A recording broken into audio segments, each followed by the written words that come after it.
You ready for part 4 of perfectionism talk? This article, To Overcome Perfectionism, Try a Little Failure. That's the title from Psychology Today's November-December issue, focusing primarily on perfectionism. When I say primarily, it's like in the middle of the thing and it's 4 articles. It's actually not the majority, but that's their focus. That's the cover. Perfectionism. So this one, I don't want to say it's repetitive because it's just an issue of where this was ordered in the event of the previous 3 videos being the final one. The author, Susan Krauss Whitmore, talks about perfection, if you could guess that. But her main thing is using failure to help assist with treatment of perfection. So I'm going to primarily focus on that part as opposed to a lot of the introduction in that. It wasn't described here, but I view this as a form of exposure therapy, maybe with some cognitive behavioral therapy as part of it too, but just being very direct about we're going to face this problem head on. They did do a study on 76 undergraduate women who identified as being high in perfectionism. So I'm going to say up front that I think where this leads is very good, and I think there is other research that supports it. This study itself would not be great research. It's a great starting place. 76 people is not a lot of people.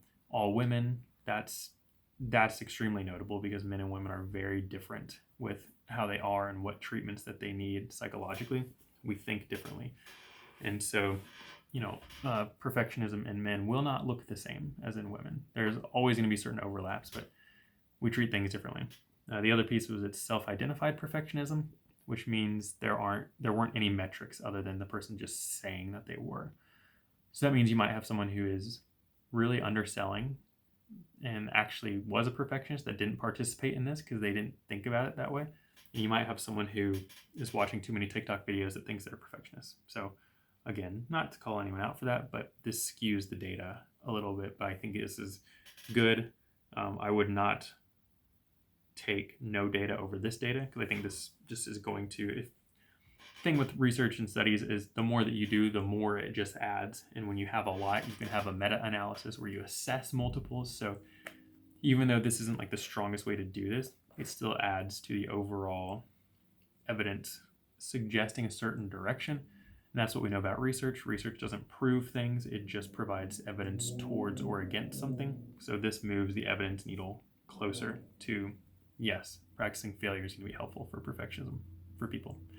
Perhaps not everyone, but so they had the participants go through a couple, essentially just going through testing in a virtual sense where there was no chance they were going to do it. It was going to end up in failure. And overall, they, I believe, reported, lower levels of depression and social anxiety and lower levels of a sense of perfectionism and concern over making mistakes. So that's pretty cool. The control group did nothing, just to be clear. They did have a control group and an experimental group. The control group didn't have any type of intervention. It was just, you are your life, whatever. And then they had the experimental group that did these studies, that did this study. One thing that was interesting about this is the tools and interventions that they used theoretically can just be posted online, and it's actually something that people could just go do for free. I don't know if they're going to try and monetize this system if they get more research for it, but essentially this was something that you can just do at home, which is way cheaper and more efficient than therapy as a starting place to see if it works, which is really cool. I'm a fan of spending no money on mental health unless you have to. So this as an intervention could be really, really cool. I don't have it. I would love to have some sort of link that I could give you all for where this is from, and I'll try and look for it, but I think this would be cool, and I would like to try it just for fun myself. See how it feels, but the point of this being, exposing yourself to failure can help you with perfectionism, getting used to it. I mean, that's textbook at this point. We know that familiarity helps. People do rejection therapy all the time. The more that you are familiar with something, and it's not a desensitized thing, it can be, but the more that you realize things are okay. And that's really the point of this. It's not about, someone who's around violence all the time or sexual assault all the time, and they desensitize and they're just used to it and expect it. That's not healthy. The thing that can make this healthy is you realize that it's okay. The other example is they're not okay, and they're consistently not okay. But for most people, when we don't do something perfect or when we get rejected, life goes on. and you're not worse for it. Can a situation fail poorly enough? Can we be rejected poorly enough that it hurts really bad? Yeah. Yes, we can. But overall, just being told no, not doing something perfectly, they don't negatively affect life unless you let them.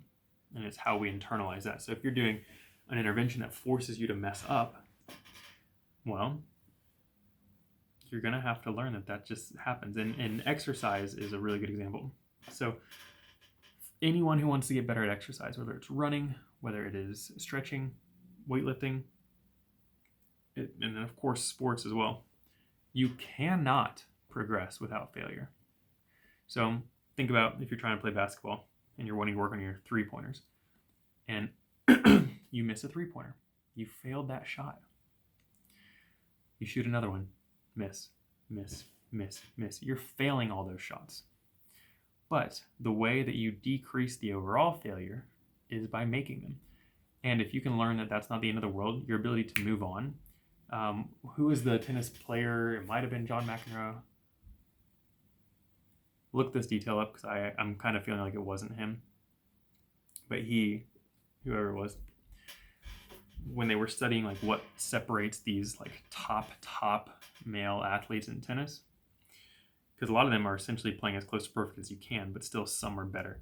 One of the biggest separators for this individual, whose name I am forgetting at the moment, unless I got it right, was his ability to miss a point and then immediately shift back into the next point. So he doesn't score, or the opponent scores, and he has a moment where he's like, oh, bummer, now I'm back in. And it's like that fast. He doesn't dwell on it. He doesn't hold it. It's just a failure. Move on to the next thing. And he described like his number one goal is the point he's working on. So once that point is over, it's over. It's not a goal anymore. It's done. Move on to the next point. And I think that's fantastic. You fail at something, it's over. Do you need to learn from it sometimes? Yeah. So don't ignore lessons that need to happen, but take it in real quick. Oh, I failed. What did I do wrong? Okay. Move on. We're done. Don't freak out about it. Don't over emotionalize it. Quick assessment. If you need to feel anything, feel it. We're not talking about suppressing emotion. Feel it briefly. Move on. Take the next step. So, yeah, I think this is cool. I'd love to see more research on this in the future on these like really light and approachable interventions. I'd love to see this done with, 10, 20 times more participants, male and female would be cool. Different age levels. More of this would be awesome. So this is cool stuff. So allow yourself room for failure. Do things that you know you're going to fail at. And that's why I said, like, do exercise, learn new hobbies. Learning music, for instance, if you miss a note, that's showing that you have room to grow. And if you're only sticking to the things you're familiar with, you're not stretching at all. So a lot of hobbies can help with this. A lot of them can. And having that perception of like, well, if you're thinking of the whole week, it's like, well, I improved over the week. Actually, shrink it down. Think about every moment. Mess up, mess up, mess up, mess up. Maybe 3 days of mess up. Then another 3 days of like, oh, we're doing all right. And then the 7th day, you get it right. And if you think this week, I ended up doing it perfect. Yeah, but you also failed at it 55 times. And then you did it perfect. And then maybe over the next month, you're doing it perfect every time. Or you're doing it excellently every time. So if we can shrink the input as well, we also learn that we actually are failing more than we think we're failing.